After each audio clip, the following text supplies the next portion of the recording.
So here's a short video on the Sony 6800. If you change, well, you change your megahertz here. You can see me changing this.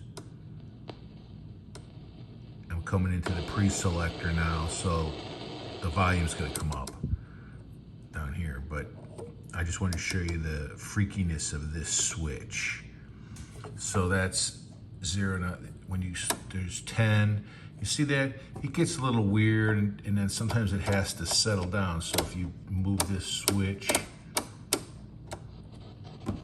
see that now it's okay, and then if you go up here, it'll do the same thing, and you have to kind of like, I don't know if the switch is dirty, but eventually it'll,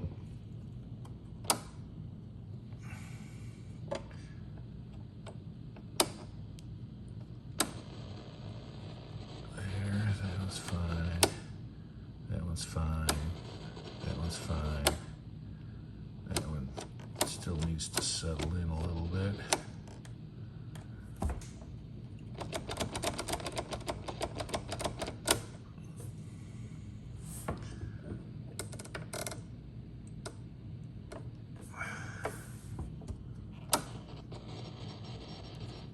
So this one,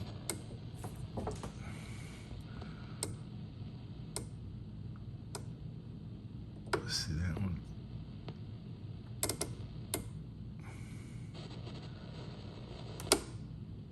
That was,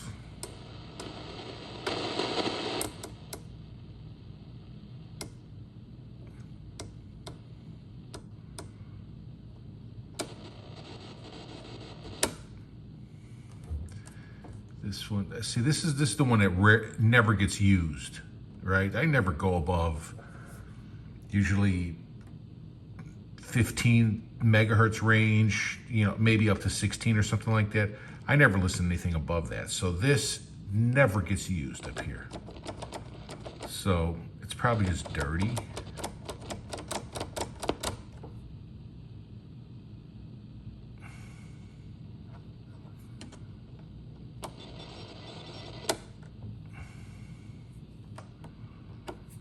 It usually does come around after a minute or so. I actually just turned it on, and I haven't listened to this radio in, gosh, well over a year. Probably haven't listened to it or played with it 4 times since it's been recapped and rebuilt and redone by that guy named Vlado. But yeah, that's the, there we go. See, now it seems to be working.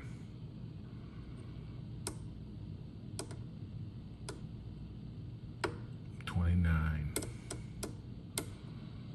24, 3, 2, 1, 0.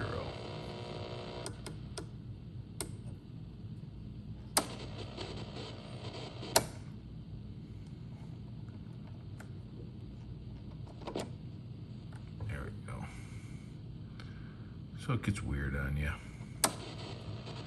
And obviously here's the pre-selector down here. So if we're in the 14 range, you need to come up. Get the radio coming up, see the gauge or needle. So all that works great. Problem with these Sonys, the needles, the plastic shrinks and it grabs the needle and it freezes the needle. So you have to have someone get in there and know what they're doing to relieve the pressure on the needle so that it can actually work. The biggest problem with these Sonys was that they're all plastic, and Sony didn't use very good plastic, and the plastic just deteriorates over time. Probably worse if it's exposed to UV or whatever. And the plastic shrinks in the meter there, and it freezes the needle.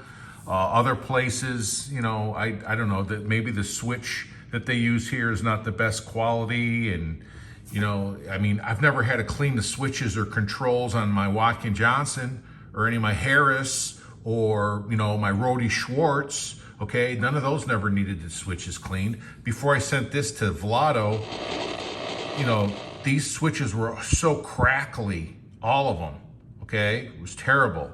And then he sprayed deoxit in there or whatever, and it all turned out fine.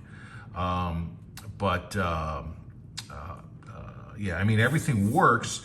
And right now, the only thing that's a little freaky on it, like I said, is this switch. So 0, 4, so that's 4 megahertz, 14 megahertz, 24 megahertz. Okay, so after using it a little bit, or maybe if the radio warms up or whatever, it all comes in. All right, but everything else works. And then obviously the pre-selector, to get any sound out of it, you have to hit the pre-selector. And there's nothing going on up at 24,000 anyway, so.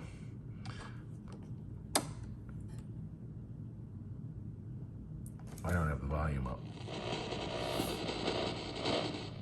See that? You lose it. You gotta, all right. So they're good, nice radios. And this, I mean, it's good radio. It's sensitive and everything. And all this stuff works. I mean, this little memo light works down here. You flip this up, and then, I don't know, you probably won't be able to see it in this light, but there's a light bulb in there, like to read a little chart or something like that. That works. You can reset the 0 scale on this with this thing here to make this match this. Separate tuner for FM, separate tuner for AM, separate tuner for shortwave. So, you know, yeah, it's a good radio, but the thing is, they're plastic, all right? All plastic. And plastic deteriorates over time, and Sony did not use good plastic.